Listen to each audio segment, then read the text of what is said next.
প্রধান যে তিনটা বিশেষ দাবি আমাদের আছে, সেই তিনটা দাবির মধ্যে প্রধান এবং অন্যতম দাবি আমাদের রাজ্যে বর্তমানে যুব সমাজের যে অবস্থান, সেই অবস্থান থেকে নেশার প্রকোপ এবং নেশার মাধ্যমে পুরো এলাকার যুব সমাজ ধ্বংস হয়ে যাচ্ছে, তার বিরুদ্ধে প্রশাসনকে কঠোর ব্যবস্থা গ্রহণ করার জন্য আমরা আহ্বান রাখছি। এই আমাদের প্রধান অন্যতম দাবি।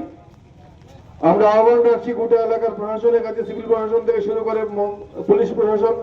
আমরা আশাবাদী আমাদের আওয়াজ, আজকে আমাদের এই কথা বলার আওয়াজ মাননীয় এসপি সাহেব মহোদয়ের কাছেও গিয়ে পৌঁছছে।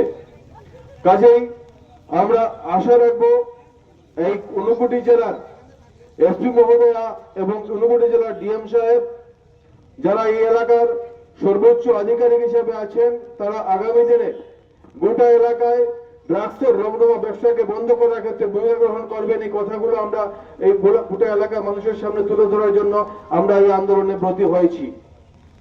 আমরা যে কথাগুলো বলবার চেষ্টা করছি বারবার, আজকের দিনে গোটা রাজ্যের ড্রাগসের রমরমার নেশা বাজারে হাটে বিভিন্ন জায়গায় দোকানপাট খুললে পরে দেখা যায় সেই দোকানপাটের মধ্যে প্রতিটা দোকানপাটে ড্রাগসের বিক্রি চলছে অবারত। আমরা যে কথাগুলো বলছি, আমরা লক্ষ্য করে দেখি 2018 সালের আগে ত্রিপুরা রাজ্যে এই বিভিন্ন বাজারে কিংবা এই কৈলাস শহরে আমরা লক্ষ্য করে দেখেছি যে ড্রাগসের যে ব্যবসা, ইয়াবা ট্যাবলেট কিংবা বিভিন্ন রকম ড্রাগসের যে সামগ্রী, সেই সামগ্রীর নামগুলো শোনার যেত না। আমরা লক্ষ্য করে দেখেছি ছোটখাটো মদ্যপান এবং গাঁজার ব্যবসার কথা আমরা শুনেছি 2018 সালের আগে, কিন্তু বর্তমান সময়ে এ রাজ্যের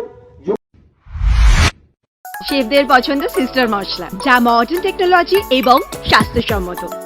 সিস্টার নিশ্চিন্তের প্রতীক।